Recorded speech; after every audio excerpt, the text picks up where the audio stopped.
Online CAD Converter is an online tool designed to help users convert CD files to various formats, such as PDF, JPG, PNG, and more.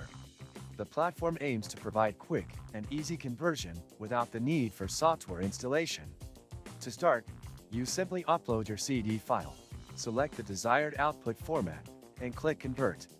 Within moments, the file is processed and ready to download. The interface of online CAD Converter is straightforward and user-friendly, with clearly labeled options making navigation simple even for beginners.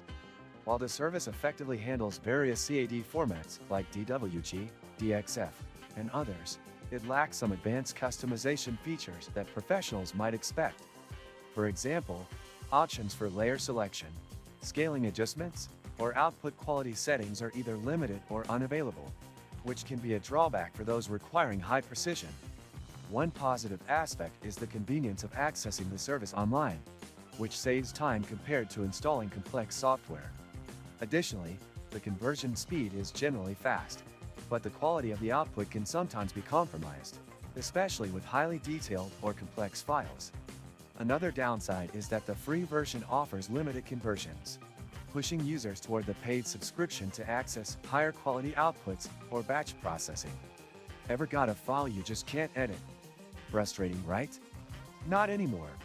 DocuQuiper makes editing, converting, and signing effortless in seconds. This and many other useful links you can find in the description. Security is another important aspect to consider.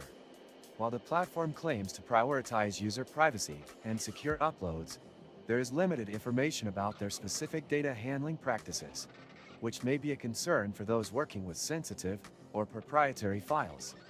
Overall, online CAD Converter is a decent tool for casual or occasional users looking for a fast and easy way to convert CAD files online.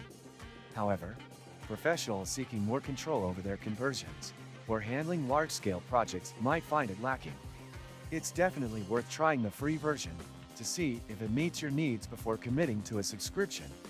If you found this review helpful, don't forget to like this video, subscribe to the channel, and hit the notification bell for more reviews and tips.